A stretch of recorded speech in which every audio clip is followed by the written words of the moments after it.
Then next question is so what happen to your degree of MBBS, यानी कि आपने जो एमबीबीएस की डिग्री जो आपने ली है उसमें क्या है। देन वहीदा है वो कहती है I am a doctor but in Indian navy a naval doctor does not just given medicine to patient, यानी कि वो कहती है कि मैं एक डॉक्टर हूँ, मैं इंडियन नेवी में डॉक्टर हूँ, मगर जो मेरा काम है वो ओनली पेशेंट को मेडिसिन देना नहीं है। She is in fact a medical officer, यानी कि मैं एक मेडिकल ऑफिसर हूँ। She ship goes to sea for 3-4 month at a time, यानी कि आपको तो पता ही होगा कि शिप जो जहाज है वो तकरीबन 3/4 महीने में एक टाइम में आती है और जाती है। There it is my responsibility to make sure that everybody on the ship stay fit and healthy, यानी कि वो कहती है कि वो मेरी जिम्मेदारी होती है, रिस्पॉन्सिबिलिटी यानी कि जिम्मेदारी। तो वहीदा वो कहती है कि मैं एक डॉक्टर हूँ तो मेरी एक जिम्मेदारी होती है कि जो शिप में जितने भी स्टाफ है, जितने भी लोग हैं वो स्टे हेल्दी यानी कि फिट एंड हेल्दी रहे, वो मेरी जिम्मेदारी है। I carry out medical checkup of all the officers and sailors. It also have to make sure that no garbage collects and there are no rat on the ship, यानी कि वो कहती है कि ये मेरी जिम्मेदारी होती है और मुझे सबको चेकअप करना होता है, जितने भी ऑफिसर वहाँ पे शिप में और जितने भी सेलर्स यानी कि जितने भी लोग होते हैं शिप में उनका ख्याल रखना मेरी जिम्मेदारी होती है। और मुझे ये भी ध्यान रखना होता है कि कोई भी गार्बेज यानी कि सूखा जो कचरा होता है वो वहाँ पे कलेक्ट यानी कि जमा ना रहे, और रेट्स यानी कि जो चूहे भी शिप में आते वो वहीं पे ऐसे ही कचरे के साथ वहाँ पे ना रहे, वो उसकी जिम्मेदारी यानी कि उसको वो भी ख्याल रखना होता है। Rates and garbage can spread disease, यानी कि वहाँ पे रेट्स और गार्बेज भी गंदगी भी फैल सकती है, तो उसका भी मुझे ख्याल रखना होता है। I must keep everybody ready for any medical emergency on the ship, यानी कि शिप में ऐसी कोई भी मेडिकल इमरजेंसी यानी कि कोई भी कुछ भी हो जाता है तो वो हमेशा से रेडी रहती है। In case there is an accident on the ship such as fire everybody must be ready to deal with it, यानी कि वो कहती है कि वहाँ पे शिप में ऐसे कोई भी एक्सीडेंट होता है जैसे कि फायर का यानी कि आग लग जाती है या भी कोई भी एक्सीडेंट हो जाता है तो सब लोग वहाँ पे रेडी होते हैं कि जो भी वहाँ पे डील है उसको ठीक करने में रेडी रहते हैं। देन नेक्स्ट क्वेश्चन क्या है, is there a hospital on the ship, यानी कि उनको क्वेश्चन पूछा गया है कि क्या वहाँ पे शिप में हॉस्पिटल होती है। देन वहीदा क्या आंसर देती है, first aid is given one every naval ship, यानी कि वहाँ पे हर एक नेवल शिप में ऐसे कोई उनको रूम दिया जाता है। Each ship has one doctor and 2 or 3 assistant, यानी कि हर एक शिप में ऐसे डॉक्टर और उनके साथ 2-3 असिस्टेंट भी होते हैं। नेसेसरी यानी कि ज़रूरत होना, medicine and some equipment are also available, यानी कि वहाँ पे मेडिकल और उसके रिलेटेड जो भी चीज़ों की ज़रूरत होती है वो उनको अवेलेबल यानी कि वहाँ पे उनको रखना ही पड़ता है। All this things are keep in a small room, यानी कि ये जो सारी चीज़ें हैं वो एक छोटे से रूम में उनको दी जाती है। देन नेक्स्ट क्वेश्चन क्या है, you are the first woman to lead a passing out parade, you must have work very hard for this, यानी कि यहाँ पे क्वेश्चन को पूछा गया है कि आप एक फर्स्ट वुमन लेडी ऑफिसर है कि जिसने परेड पास की है। परेड यानी कि जो भी हमारे देश में से रिपब्लिक डे के दिन जो भी परेड होती है तो वहाँ पे बताया है कि ये जो वहीदा है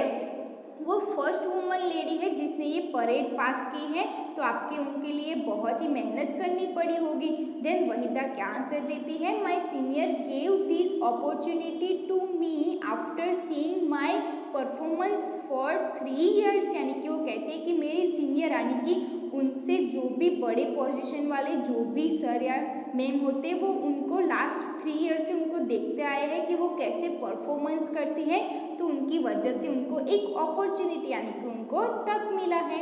I felt happy that they had chose me and show faith in me, यानी कि वो कहती है कि मैं इसकी वजह से बहुत ही खुश हूँ कि मुझे ये अपॉर्चुनिटी मिली है पास करने की, परेड पास करने की, और उन्होंने मुझ में एक विश्वास जगाया है कि मैं ये कर सकती हूँ, तो उन्होंने मुझे ऐसे परेड में इसीलिए मुझे उन्होंने सिलेक्ट किया है। सो आई पार्टिसिपेट वेरी सिंसियरली, यानी कि वो उसमें बहुत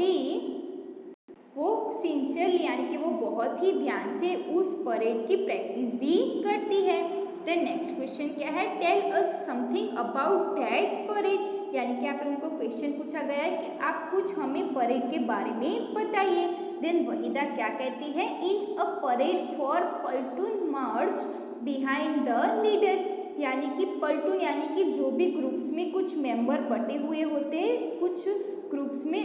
तकरीबन 10 to 12 मेंबर्स एक ग्रुप में होते हैं, तो उनको क्या कहते हैं, पल्टून। तो ऐसे 4 ग्रुप्स होते हैं जो मर्ज यानी कि डिवाइड किए होते हैं बिहाइंड द लीडर, यानी कि जो भी लीडर होता है उनके नीचे ऐसे 4 पल्टून यानी कि 4 ग्रुप्स उनके नीचे होते हैं।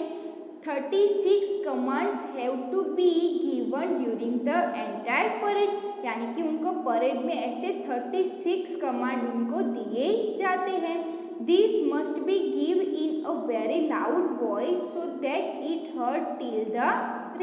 रेयर यानी कि एंड तक। तो यहाँ पे बताया कि उनकी वॉइस उतनी लाउड होनी चाहिए कि परेड में जो एंड तक है वहाँ तक उनकी आवाज़ आनी चाहिए। The voice should also reach the spectres sitting on the other side of the ground, यानी कि ग्राउंड में जितने भी लोग बैठे हैं उनको क्या कहते हैं, जो भी बैठे हुए होते हैं उनको क्या कहते हैं, स्पेक्टर्स, यानी कि जो भी वहाँ पे मेंबर बैठे हुए होते हैं ग्राउंड में परेड के वक्त में, तो वहाँ पे सारे के सारे मेंबर को एंड तक वहाँ पे उनकी आवाज़ आनी चाहिए, उतनी वॉइस उनकी लाउड होनी चाहिए होती है, जो कि हमें परेड में आपने कहीं पे भी टीवी में या फिर परेड में देखा होगा कि कैसे जो मेन लीडर होता है उनकी आवाज़ कैसे लाउड यानी कि ज़ोर सी होती है, ताकि हर एक मेंबर ग्राउंड में परेड में बैठा होता है तो उनको वो आवाज़ सुनाई देनी चाहिए। देन नेक्स्ट क्वेश्चन पूछा गया है, did not you feel nervous leading four platoons, यानी कि आप उनको जब भी ऐसे ग्रुप्स को आप सिखाते हो एज आप लीडर हो तो क्या आपको कभी नर्वस यानी कि आपको कभी ऐसे घबराहट जैसी फील नहीं होती है। देन वहीदा क्या कहती है, आई वॉज नॉट नर्वस, यानी कि वो कहती है कि नहीं मैं नर्वस बिल्कुल भी नहीं होती, but one has to shoot 36 command, यानी कि वो कहती है कि हमें ऐसे 36 कमांड दिए जाते हैं। If you forget even one the entire parade can get spoil, forgot यानी कि भूल जाना और स्पॉइल यानी कि खराब होना। तो यहाँ पे बताइए कि अगर आप उनमें से कोई एक भी कमांड भूल जाए उनमें से तो वहाँ पे आपकी परेड जो होती है वो स्पॉइल यानी कि खराब हो सकती है। I practised every morning and evening for a month, यानी कि वो कहती है कि मैं मंथ में हर डे मॉर्निंग से लेके इवनिंग तक हर रोज़ प्रैक्टिस करती हूँ, but I have been participating in parade since school, यानी कि वो कहते हैं कि मैं ऐसे स्कूल से ही वहाँ पे हर एक परेड में भी पार्टिसिपेट करती थी, तो इसीलिए मुझे बिल्कुल भी अब नर्वस नहीं होती है। द नेक्स्ट क्वेश्चन क्या पूछा गया है, what is the meaning of the word prism in your name, यानी कि उनका जो नाम है वो क्या है, वहीदा प्रिज्म। तो उसमें बताए कि आपके जो नेम में जो प्रिज्म है उसका मीनिंग क्या है। देन वहीदा क्या कहती है, my father gave his name to me, यानी कि वो कहती है कि ये जो मेरा नाम है वहीदा प्रिज्म वो मेरे पापा ने रखा है। A prism is a kind of glass which reacts 7 colour, यानी कि आपने देखा होगा कि जो भी ट्रांसपेरेंट ग्लास होता है उसमें अगर आप 7 कलर पास करो तो वो हमें कैसे रिफ्लेक्टेड यानी कि कैसे हमें ट्रांसपेरेंट में दिखाई देता है। तो इसीलिए वो कहती है कि मेरे पापा ने मेरे लिए ऐसा नाम रखा है। My father wanted me to be a like a prism and that's is why he started calling me by these names from my childhood itself, यानी कि वो कहती है कि इसी वजह से मेरे जो पापा है वो मुझे बचपन से कहते हैं कि तुम एक प्रिज्म की तरह ही हो कि जिसमें तुम सब कुछ कर सकती हो, तो इसीलिए उनके पापा जो है वो उनको बचपन से ही ऐसे वहीदा प्रिज्म कहते हैं। देन नेक्स्ट क्वेश्चन क्या दिया है, do you know anyone who in defence service is the person in the navy army और एयरफोर्स यानी कि ऐसा कोई पर्सन है जिसको आप जानते हो कि ऐसे कोई नेवी में हो या फिर आर्मी में हो या फिर एयरफोर्स में हो। इंडियन नेवी यानी कि मैंने आपको बताया कि जो भी समुद्र की सीमा पे रक्षा करता है उसको क्या कहते हैं, इंडियन नेवी। आर्मी यानी कि जो भी हमारे सोल्जर होते हैं वो, और एयरफोर्स यानी कि जो भी लड़ाकू विमान होते हैं उसको क्या कहते हैं, एयरफोर्स। तो ऐसे कोई पर्सन है। Then how can we write answer, yes my cousin brother is in defence service, he is in Indian air force. यानी कि येस मेरा जो कजिन भाई है वो ऐसे ही डिफेंस सर्विस है जो एयरफोर्स में है। Then our next question is what work do they do in the force, यानी कि वो कौन सी फोर्स में काम करते हैं। Then how can we write answer, he is doctor in the air force, यानी कि वो एयरफोर्स में डॉक्टर है। देन नेक्स्ट क्वेश्चन क्या है, would you like to join the defence service, यानी कि आपको डिफेंस सर्विस में जाना पसंद है। Then how can we write answer, अगर यस है तो yes I would like to join the defence service. Then next question क्या है, which of the three would you like to join the army, the navy और the air force, यानी कि आपको इन तीनों में से किस में जाना पसंद है, आर्मी में, नेवी में या फिर एयरफोर्स में। तो ये आंसर आप अपने अकॉर्डिंग भी लिख सकते हो। देन नेक्स्ट क्वेश्चन क्या है, in which other jobs to people wear uniform as in defence service, यानी कि ऐसा कोई और भी पीपल जो लोग हैं वो वर्क करते हैं जैसे उनका जो ड्रेस कोड होता है, यानी कि जो उनका यूनिफॉर्म है वो डिफेंस सर्विस के जैसा है। Then how can we write answer, the people in the police service and paramilitary force wear uniform as in defence service, यानी कि जो पुलिस सर्विस में भी जो काम करते हैं और जो पैरामिलिट्री में भी फोर्स में काम करते हैं उनका यूनिफॉर्म भी ऐसे ही डिफेंस सर्विस की तरह ही होता है। देन नेक्स्ट क्वेश्चन क्या है, Waheeda works as a doctor in the Indian navy, can you name 5 other occupation in the navy, यानी कि कैसे जो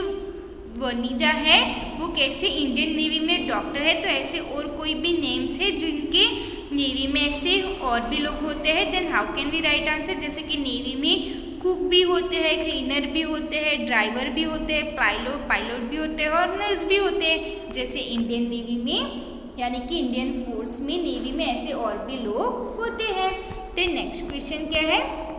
have you ever seen a parade, यानी कि क्या कभी आपने परेड देखी है। Hold a parade in your one school and try giving 36 command, for example parade, I right, don't move, close in, open file, can you add some more command to these list, यानी कि यहाँ पे क्या बताए कि जैसे आपके school में भी ऐसी कोई परेड है जिसमें कैसे 36 कमांड आपको एग्जाम्पल में जैसे कि दिया, कैसे होते हैं command, parade, I right, don't move, close in, open file, ऐसे कैसे कमांड होते हैं। ऐसे और भी कोई कमांड आपको याद है, जैसे कि और कमांड्स कैसे हो सकते हैं, अटेंशन, लेफ्ट राइट लेफ्ट, ऐसे कैसे परेड में कमांड्स होते हैं वो भी आपको लिस्ट यहाँ पे बतानी है। देन नेक्स्ट क्वेश्चन क्या है, talk to a doctor and find out about her and his work, यानी कि ऐसे कोई डॉक्टर है नेवी में कि जिनके बारे में आपको, अगर वो हर है या हीज है, उनके बारे में आपको पूछ के यहाँ पे उनके वर्क के बारे में लिखना है। तो ये आप अपने आप से भी लिख सकते हो। देन नेक्स्ट क्या है, do you know any woman who has done something unusual, यानी कि यहाँ पे बताए कि जो लड़कियाँ काम नहीं कर सकती, ऐसी कोई लड़की है जिसने ऐसा काम किया हो। Talk to her in the same way as we talk to LT card, Waheeda, prism, think of the question that you will ask, find out why she has choose that work, what were the difficulties she faced in her life, यानी कि कोई और woman को आपको पूछना है कि जो कोई काम लड़कियां नहीं कर सकती और उन्होंने किया हो तो उनके बारे में आपको पूछना है कि आप कौन सा वर्क करते हो, देन आपने ये जो फील्ड है वो क्यों चूज़ की है और आपको उनकी वजह से कौन कौन सी डिफ़िकल्टीज अपनी लाइफ में फेस करनी पड़ी है। तो ये सब भी आप फदीबा के बारे में ही जैसा हमने जाना ऐसे में ही वहीदा के बारे में और कोई भी वुमन हो तो उनसे आपको पूछ के उसके अकॉर्डिंग जो भी हो वो आपको यहाँ पे बताना है। तो यहाँ पे हमारा चैप्टर नंबर जो 26 है डिफेंस सर्विस वही था, वो यहाँ पे सारे क्वेश्चन के साथ यहाँ पे फिनिश होता है। Thank you students.